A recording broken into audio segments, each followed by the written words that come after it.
Time now for sports on 104.7 The Cave. Here's Ned Reynolds. Mike, the intern Ned Reynolds in the studio on a Tuesday morning. Cut day is going to be tonight. We'll know who the 53-man roster is tomorrow when you sit here.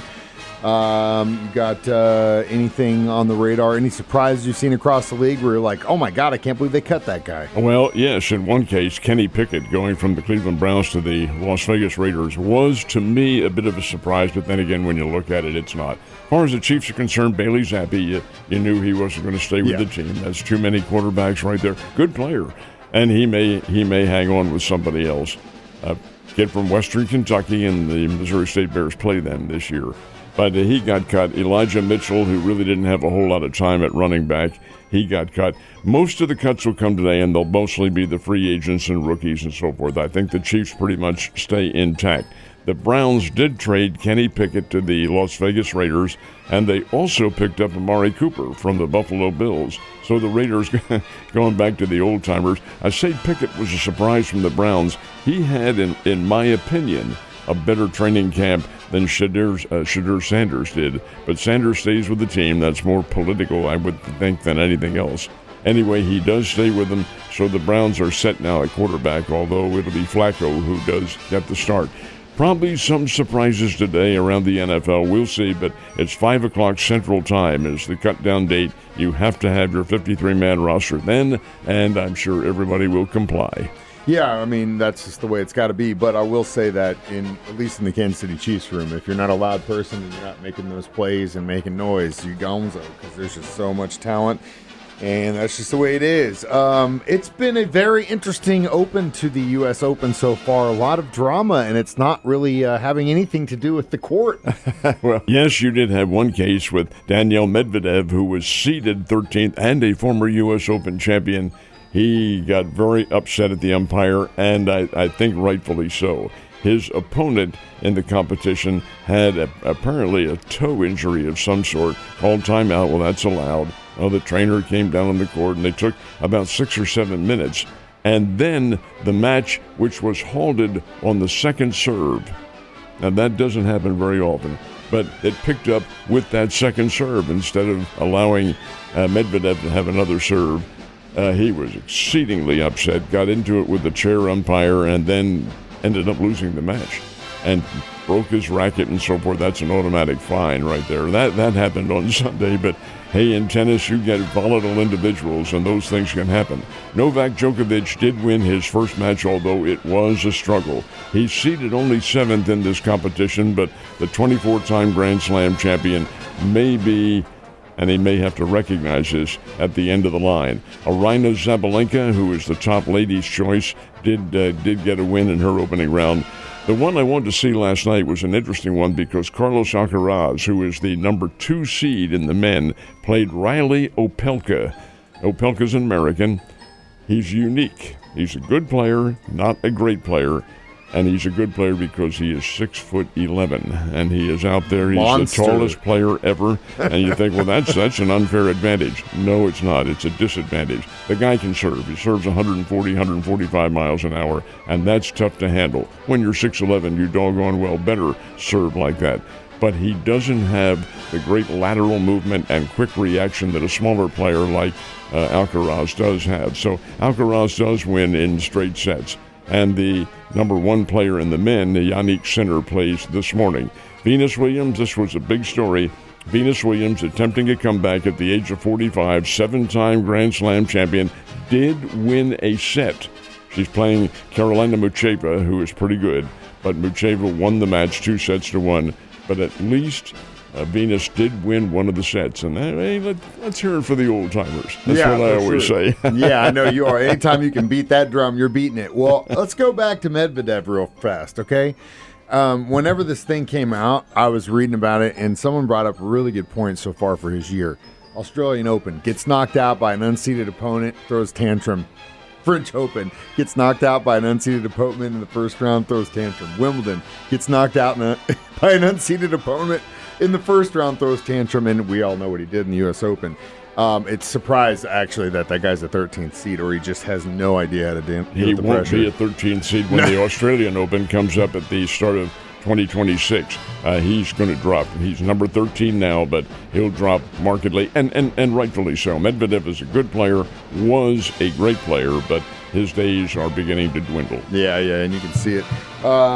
We've got Missouri State football Bears getting ready to go to the West Coast. They'll probably leave very early on Friday morning. They'll fly out to Los Angeles. I asked the coach yesterday what his routine's going to be, and he told me they'll have their various team meetings and so forth and so on. I said, are you going to walk through at the Coliseum? Nope, not going to. We'll let the kids, when they arrive at the Coliseum for the game with Southern Cal, we'll let them experience what many of the Springfield fans will also experience. First time ever in one of the most historic athletic venues in the world. And this is really kind of a big deal. Coliseum in Los Angeles, no, it's old and it needs refurbishing and all that. But, hey, you take a look at what's happened there. The 1930 Olympics, 32 Olympics, the 1984 Olympics, soon the 2028 Olympics, all there, home of the Los Angeles Rams for so many years, home for Southern Cal, home of many, many, many outstanding events that go on. Hey, this is a big deal for the Bears, and they play Southern Cal on Saturday night. In an alternate universe, had the Cardinals really made out this year, this series currently would have been a really nice pad to the end of the season against a team that could have just helped them march towards some postseason action. But they're fighting for their lives right now in Pittsburgh, aren't they? Pittsburgh's not very good. They're not as bad as everybody portrays them, and it is a major league team, but they also have a lot of young players on their ball club, players who will get better. Last night, back and forth with the Cardinals, they went. There are two factors in this game, Mike. The game really doesn't mean anything. Both teams are long ago out of the race. Well, anyway, back and forth they went. Pittsburgh had a 4-1 lead over the Cardinals. The Cardinals came back, took the lead 6-4. Pittsburgh comes back and ties it up in the ninth inning, only to have the Cardinals win it on a walk-off home run by Alec Burleson in the last of the ninth. So it's Cardinals 7, the Pirates 6. But the interesting factor in this game, I wanted to see, and I watched the panorama of Busch Stadium, wanted to see how honest the Cardinals would be about their crowd last night. Boy, they were honest. I will give them credit for that. 17,000 is all they had, and that is the lowest crowd for a Cardinals game, I'm going to say, in 30, 35 years. I was going to say somewhere since the around mid-'80s. They mid-late 80s. Talk about the Cardinals fans being the best, and they are. The Cardinals nation is a solid nation, been around for, 104 years, something like that. But unless you're winning and there are no other obstacles in the way, no one's going to go. And they didn't last night, and they probably won't tonight nor tomorrow.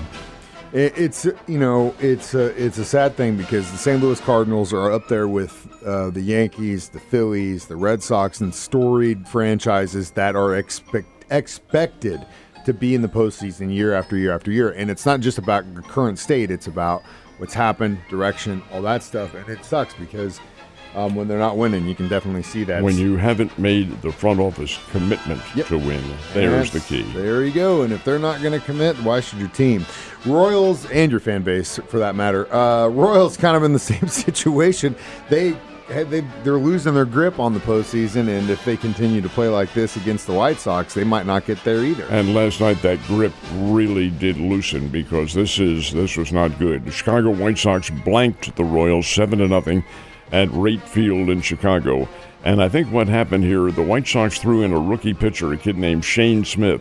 And evidently the Royals had not seen him, nor were they familiar with him. He gave up one hit in 7 innings, had a one-hitter going, left the game in the 7th inning. The other pitcher, I don't remember who it is, reliever came in. He also gave up a hit. Royals only had 2 hits on the night. Noah Cameron got the start for Kansas City. He was roughed up a little bit, 6 runs on 8 hits in 5 innings. And the White Sox win at 7-0. The Royals lose a game now. They lose a game, and the wild card standings are now 4 back with 30 to play. Exactly 30 games to play. And, Mike, that's a large... It doesn't sound like much, 4 games to be made up, but they have to win, and the Seattle Mariners or the Houston Astros, whomever, have to lose And asking that combination in only 30 games, it's pretty tough. We'll see what happens. It's a tough March. We'll see what happens. We got prep football opening up at the end of this week or next week? High school football begins on Friday night. It looks like it's going to be outstanding weather conditions for it. Yes, sir. And I can remember high school football. Actually, it's a week later than it has been. It has been in past opening up the third week in August, and it can get a little bit on the toasty side. But this year the calendar's a little bit different. Opens up in late August, and instead of the temperatures being 90 and 95 and so forth, I think it's going to be in the upper 70s or low 80s and fairly comfortable for the players. But it all opens up all across southwest Missouri and northern Arkansas, and it should be a lot of fun, a big year. We're looking at the weather right now for the weekend. We're looking at sun and mid to high 70s all Labor Day weekend. My friend. Take that. I cannot wait to see the look on your face when you walk in here on Thursday and the high 64 and rain. I'm sure you're going to be bundled up head to toe. I will have my heavy coat on. I know, and a bottle of whiskey underneath. Ned, I'll see you tomorrow, bud. Have a good day.